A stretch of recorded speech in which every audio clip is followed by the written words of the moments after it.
Newscast for August 9 to 15, 2013. Good day to everyone. Magandang araw po sa inyong lahat and welcome to the website of Philippine News. We'd like to start with the news that there is a high alert amidst terror plots wherein Cotabato bomb blast kills 9 and injures 26 people. Malacanang said August 4th that the government is intensifying its intelligence gathering efforts in order to address plans of international terrorist group Al-Qaeda to attack targets this month. The United States has issued alerts to its diplomatic posts around the world, warning that an Al-Qaeda attack on Western interest anytime soon. The alert expires on August 31st. Efforts have also been centered at fortifying alleged targets of the terrorist group, according to Department Presidential Spokesman Abigail Valte. They have consulted the National Security Advisor and NSA and advised them that they are already intensifying intelligence gathering and that they are continuing the hardening of targets, which are the focus of these alerts, such as the US Embassy. This powerful bomb, which was heard for kilometers, killed 6 people last August 4th in Cotabato City, where the United States and other governments earlier warned of terror threats. The explosive device was placed in a vehicle, either a motorcycle or a van, parked on a busy road near a hospital during the afternoon rush hour. It was a second bombing to hit Mindanao Island on 10 days. Earlier, a powerful blast at a restaurant packed with doctors and pharmaceutical salesmen left 8 people dead in the city of Cagayan de Oro last July 26. It was not immediately clear whether 2 bombings were linked with one another. At least 26 others were wounded last Monday's attack, although no group immediately claimed responsibility. Next in line is the news about the lady, Janet Lim Napoles, involved in the 10 billion peso scam and is now barred from leaving the Philippines. As the National Bureau of Investigation continued its probe in the 10 billion peso pork barrel scam, the accused primary beneficiary, Janet Lim Napoles of JLN Corporation, together with her brother and business partner Reynaldo Jojo Lim, were barred from leaving the country through a lookout bulletin order known as LBO, the new version of watch list order issued by Justice Secretary Laila de Lima. The 4-page memorandum signed by de Lima, dated July 15, ordered the Bureau of Immigration and the National Bureau of Investigation to ban Napoles and Lim from leaving the Philippines.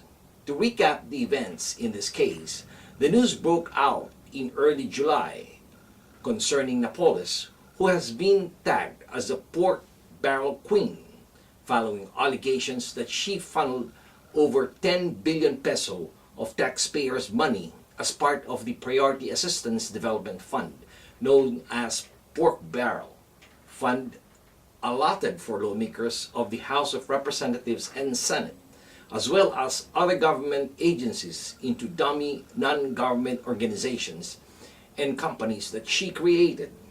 The pork barrel scam was revealed by whistleblower Ben-Hur Louie, the cousin and personal assistant of Napoles in JLN Corporation, who was rescued by the NBI after being held. Napoles, after being accused by his cousin of striking out his own illegal deals with government officials and withdrawing funds from her account without her knowledge.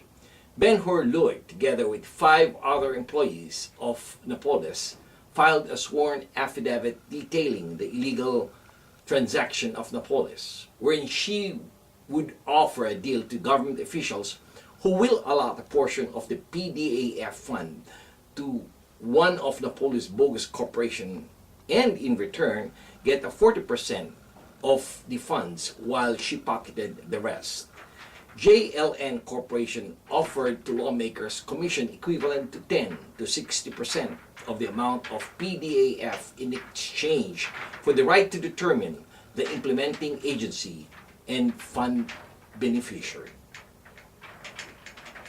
This time we tackle the news about Hollywood executive Fritz Friedman as he culminates his career. Fritz Friedman is reaping accolades from the community. The recent appointment of Governor Jerry Brown to the California Institute of Arts Board, or the CalArts, which was formerly known as California Commission on Humanities. According to Friedman, the humanity and the arts have always held important roles in his life. From high school, where he was in several plays, to his first job as an usher at Carnegie Hall, and after declining to continue in the classical music business, all the way to his job as an assistant manager at Columbia Artist Management, more popularly known as CAMI, in New York. The senior vice president of worldwide publicity, Sony Pictures Entertainment, was born in Manila and raised in Boston, where he went to Boston College High School, a Jesuit school for boys, which Friedman often calls it the Boston Ateneo. His father, Fred Friedman, was an anesthesiologist in Boston, while his mother, Catalina Cornista Friedman, was an ER nurse at the Boston University Medical Center. Since joining Sony Pictures in 1980, Friedman has overseen the worldwide publicity, corporate communications, and media initiatives for the corporation. Multi-billion-dollar-a-year home entertainment company in the Philippines. Friedman helped produce the famous YouTube dance routine entitled "This Is It," with the dancing Filipino prisoners in Cebu. And finally, we have the latest news about the 30 years anniversary of the shooting of Ninoy Aquino at the airport in Manila, where the Philippine consulate will hold a mass in his honor. Phil Bronstein, the former editor-in-chief of the San Francisco Chronicle, will address the commemoration of the 30th death anniversary of Senator Benigno Aquino Jr. at the Philippine Consulate in San Francisco, California, this coming 21st, 2013. According to Lupita Aquino Kashiwahara, Ninoy's sister and co-organizer of Friends of the Friends of Ninoy, Bronstein will speak about his memories of Ninoy. Allies and relatives gather to hear Mass at 6 p.m., followed by a reception at the same event, the San Francisco Philippine Consulate at 447 Sutter Street.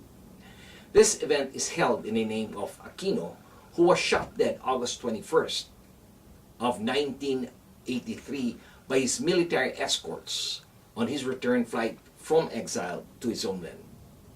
That shot is believed to have shaken Filipinos' infamous indifference and sparked a nationwide revolt against the regime of Ferdinand Marcos. Ninoy belongs to the entire country, to all Filipinos.